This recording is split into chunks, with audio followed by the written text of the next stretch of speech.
السلام علیکم ورحمۃ اللہ وبرکاتہ۔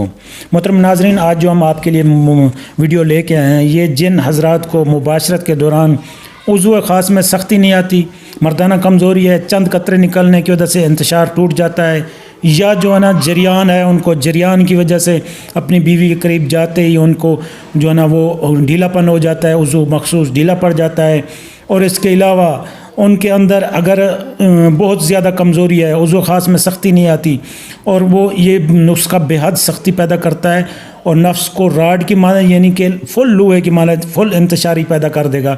اس کے علاوہ ٹائمنگ میں خوب اضافہ کرتا ہے، کمر درد ہو، موروں کا درد ہو، جوڑ کا درد ہو، گھنٹیا ہو، یورک ایسڈ ہو، سب کو ختم کرتا ہے۔ مجزنی والے اسے لازمی استعمال کریں۔ نسخہ سن لیں، بھنے ہوئے چنے آپ نے لینے ہیں، موسلی سفید آپ نے، سالب مصری، تخم بادام، چارے مغزیات، خشخاش ہر ایک 25-25 گرام لینے ہیں۔ شہد آپ نے حسب ضرورت لینی ہے۔ ان سب کو آپ نے بریک پیس کرنا، آپس میں مکس کر دینا ہے، اور شہد اتنا ڈالنی ہے کہ یہ معجون بن جائے، نہ زیادہ گاڑھا ہو نہ زیادہ پتلا ہو۔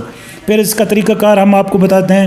چاہے مردانہ کمزوری کتنا مبتلا ہوں، جراثیم کی کمی ہو، پس سیل ہوں، بھوک بڑھاتا ہے، چہرے پر چھائیاں ختم کر کے نکھار لاتا ہے، پٹھوں کی کمزوری کے لیے مؤثر ترین طریقہ علاج ہے، مجزنی سے زائل شدہ طاقت اور جوانی واپس لانے کے لیے اکسیر اعظم نسخہ ہے۔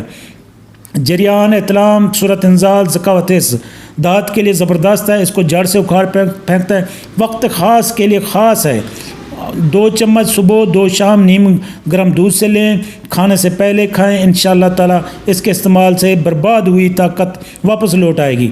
بہت زبردست ہے نسخہ، ایسا نسخہ آپ کو کہیں نہیں ملے گا، لیکن شرط یہ ہے کہ بھنے ہوئے چنے آپ نے پیلے لے لینے ہیں۔ سوال اٹھتا ہے، اس کو میں نے فیس بک پر بھی شیئر کیا ہے، آپ نے ½ کلو لینے ہیں، وہ والے جو پیلے ہوتے ہیں بھنے ہوتے ہیں ان کو صاف کرنا ہے بالکل اچھے طریقے سے، پھر ان کو بریک پیس لینا، سب چیزوں کو بریک پیس کے مکس کر کے اس میں شہد حسب ضرورت ملا کر 2 چمچ صبح 2 شام کھانا کھانے سے پہلے نیم گرم دودھ سے، بہت اچھا نسخہ ہے۔ دوستو، اگر آپ کو ہماری یہ ویڈیو پسند ہے تو ہمارے چینل کو سبسکرائب کریں، ویڈیو کو لائک کریں، نیچے کمنٹس کریں۔